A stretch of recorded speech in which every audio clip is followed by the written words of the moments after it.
Bonjour, dans cet épisode, je vais vous expliquer pourquoi soutenir les salariés aidants est un enjeu majeur pour les entreprises.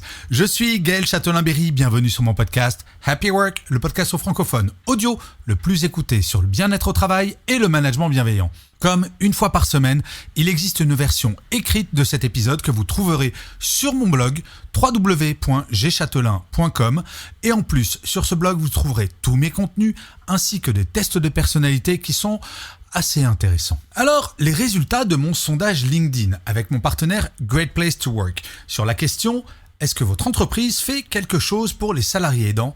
révèlent une réalité préoccupante. Seulement 11% des répondants affirment que leur entreprise agit beaucoup en faveur des salariés aidants, tandis que 22% indiquent que leur organisation fait un peu.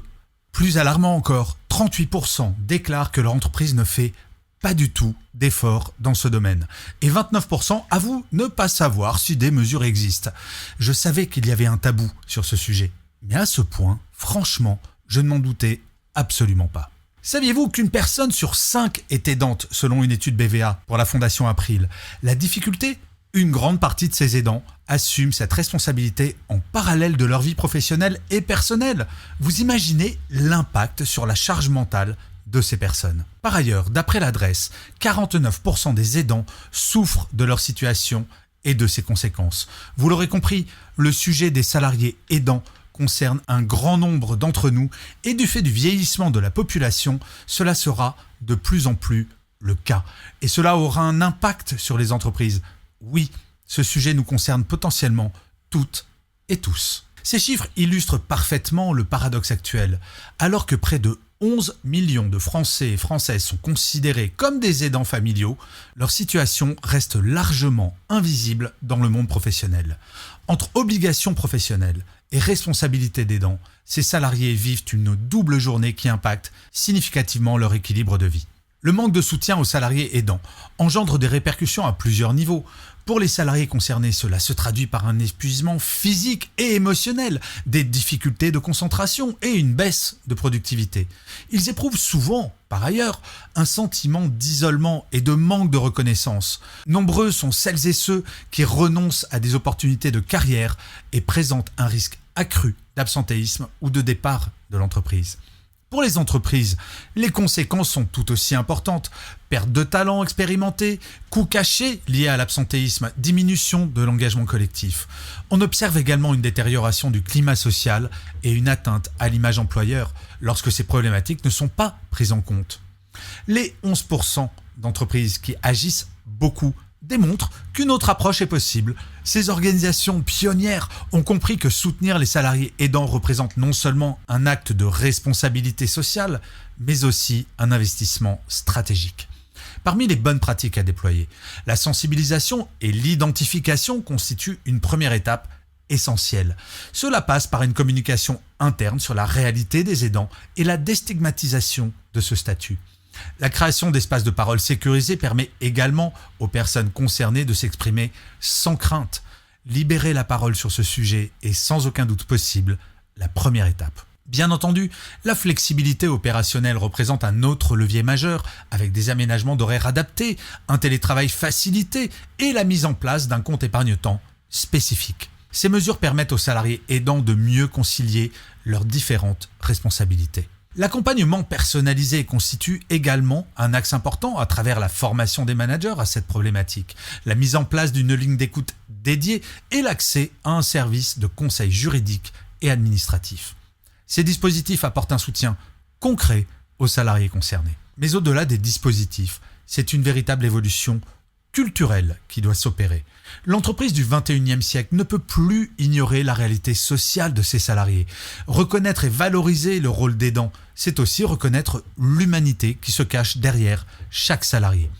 Le fait que 29% des répondants ne sachent pas si leur entreprise agit en faveur des aidants souligne un déficit majeur de communication, même lorsque des dispositifs existent. La visibilité des actions entreprises constitue donc un enjeu crucial pour sensibiliser l'ensemble des collaborateurs et collaboratrices à cette réalité. Et oui, le savoir-faire, c'est bien, mais le faire savoir, c'est pas mal non plus. Les entreprises les plus avancées sur ce sujet témoignent des bénéfices concret observé. Elle constate une fidélisation accrue des talents et une amélioration significative du bien-être au travail.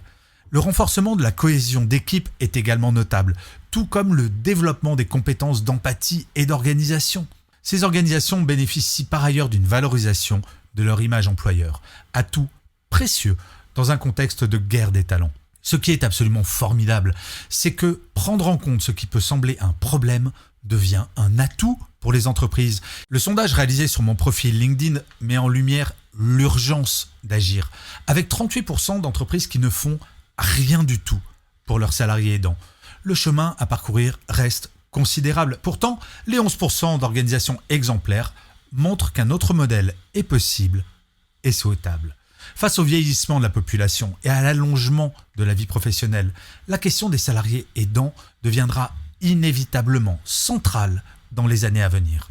Les entreprises qui anticipent cette évolution sociétale en développant dès aujourd'hui une politique volontariste se positionnent comme des acteurs responsables et innovants. Soutenir les salariés aidants n'est pas seulement une question de compassion, c'est aussi un choix stratégique pour construire une organisation plus humaine, plus résiliente et finalement plus performante sur le long terme. Et si, avec mon partenaire Great Place to Work, nous avons estimé qu'il fallait consacrer un sondage, un article et un épisode à ce sujet, c'est pour une raison toute simple. Une entreprise qui ne s'occuperait pas de ses salariés aidants ne peut pas être une Great Place to Work. C'est aussi simple que cela. Et vous, alors, comment cela se passe-t-il dans votre entreprise? Est-ce qu'on parle des salariés aidants? Et si vous êtes vous-même aidant, j'adorerais que vous partagiez vos expériences aux commentaires de cet épisode. Je lis tous les commentaires, j'adore y répondre et en plus, très souvent, cela me donne des idées pour de nouveaux épisodes de Happy Work. Donc, pas d'hésitation, à vos claviers.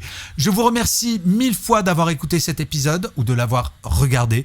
N'hésitez pas à le partager si vous l'avez apprécié et celui-là est particulièrement important, donc partagez-le.